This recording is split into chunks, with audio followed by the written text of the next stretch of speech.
everybody, welcome to our YouTube channel Study with Riya. I hope you all are doing very well. So today we are dealing with this most important example. This is very important example in your unit. I hope you will understand it. Okay, so let me start our question. Show that the function u this is continuous and that the Cauchy-Riemann equation are satisfied at origin. Let f dash 0 does not exist. Okay, तो सबसे पहले हम क्या करेंगे, sequence wise को proof करेंगे. सबसे पहले हम इसको कॉन्टिन्यूअस प्रूफ करेंगे, देन हम क्या करेंगे, Cauchy-Riemann इक्वेशन को सेटिस्फाई करके दिखाएंगे ओरिजिन पे, देन हम ये एग्जिस्ट वाली कंडीशन को प्रूफ करेंगे. ओके, सो सबसे पहले हम कॉन्टिन्यूअस को डील करते हैं कि ये कॉन्टिन्यूअस है या फिर नहीं है. उसको देखने के लिए देखो एफ जेड हमें दिया हुआ है क्वेश्चन में, ये हमने लिख लिया. एफ जेड जो होता है वो यू प्लस आयोटा भी होता है, हमने वैल्यू पुट कर दी. नाउ हम क्या करेंगे, रियल को रियल पार्ट से कंपेयर करेंगे, इमेजिनरी को इमेजिनरी पार्ट से कंपेयर करेंगे. ओके, ऑन कंपेयरिंग हमें क्या मिलेगा, यू ये मिलेगा. ओके, और v हमें ये मिल जाएगा. अब हम क्या करेंगे, बाय डेफिनेशन ऑफ कॉन्टिन्यूटी हम क्या जानते हैं डेफिनेशन ऑफ कॉन्टिन्यूटी से, कि हम लिमिट लगाएंगे. ठीक है, अगर ये चीज हमें एफ जेड के टर्म्स में इस साइड मिल जाएगा, इट मीन्स ये क्या है, कंटिन्यूअस है. ठीक है, तो हमने ये चीज लगाई. अब यहाँ पर हमने एफ जेड की वैल्यू जो थी क्वेश्चन में वो पुट कर दी यहाँ पर. अब देखो z को x को, अभी एक्स वाई में है तो हम इस लिमिट को z नॉट वाई नॉट में कन्वर्ट कर लेते हैं. ओके, कन्वर्ट करने पे हम जब ये x को x नॉट रखेंगे, y को y नॉट रखेंगे, तो हमें ये चीज मिल जाएगी पुट करने पे. ये पूरा का पूरा x नॉट y नॉट में कन्वर्ट हो गया, मीन्स ये z नॉट हो गया बेसिकली. तो इट मीन्स ये कॉन्टिन्यूअस फंक्शन हो गया. मैंने क्या कहा था, कॉन्टिन्यूअस तब होगा जब ये पूरा का पूरा z नॉट के टर्म्स में कंपेयर हो जाएगा, और ये इजिली कम हो रहा है आपका. इट मीन्स कि ये कॉन्टिन्यूअस फंक्शन है, तो फर्स्ट कंडीशन हमारी सेटिस्फाई होगी कंटिन्यूअस वाली.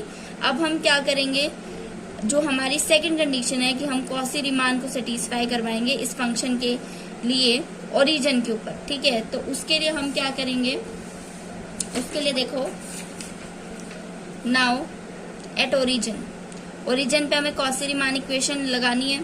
तो del u bye Cauchy-Riemann equation अगर आपको नहीं पता है तो प्रीवियस वीडियो में जाके आप देख सकते हैं, इजीली समझ में आ जाएगा आपको.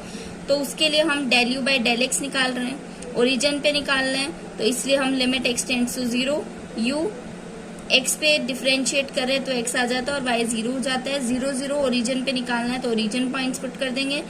जिसकी लिमिट लगी होती है, जैसे एक्स पे लिमिट लगी है तो एक्स आएगा, फर्दर वाई की लगी हुई है यहाँ पर तो वाई आएगा. ठीक है, तो एक्स आ गया.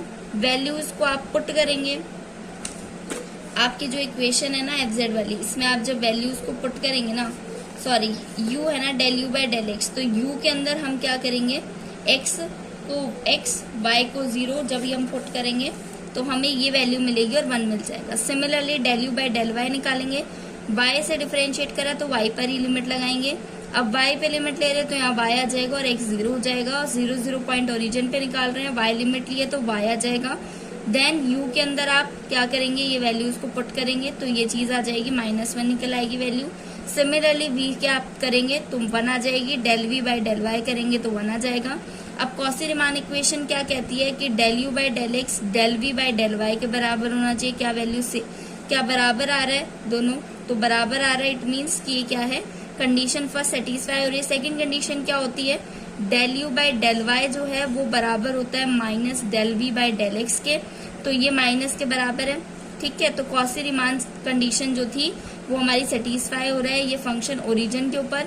तो हमारी जो सेकंड कंडीशन है डिफरेंट Cauchy-Riemann इक्वेशन की वो भी सेटिस्फाई होगी. अब हमें क्या करना है लास्ट एंड फाइनल, कि F dash 0 does not exist, F dash 0 exist ही नहीं करता है. तो उसके लिए हम क्या करेंगे, उसके लिए देखो एफ डैश 0 करेंगे अपन तो z और 0 आ जाएगा.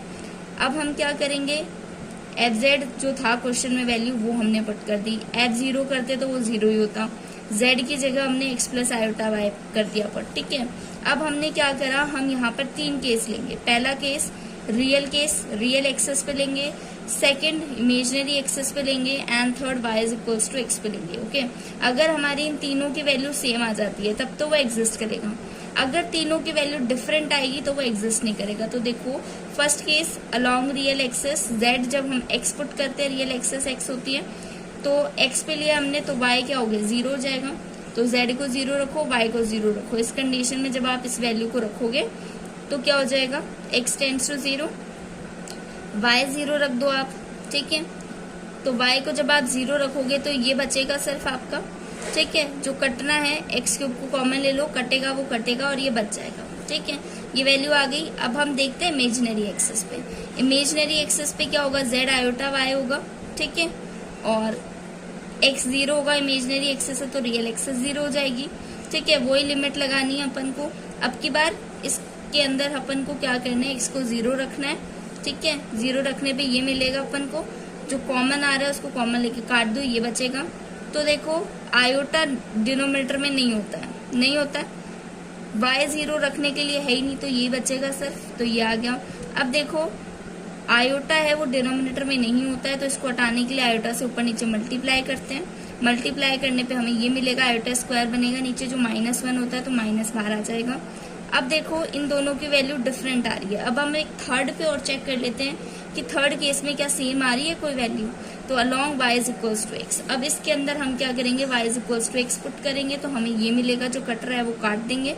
फिर हमें ये कंडीशन मिलेगी, नीचे आयोटा नहीं होना चाहिए, ठीक है, हमें सिर्फ ये मिलेगा, ठीक है। फिर हम क्या करेंगे, नीचे डिनोमिनेटर में आयोटा नहीं होना चाहिए, तो इसका नॉर्मलाइजेशन कर देंगे।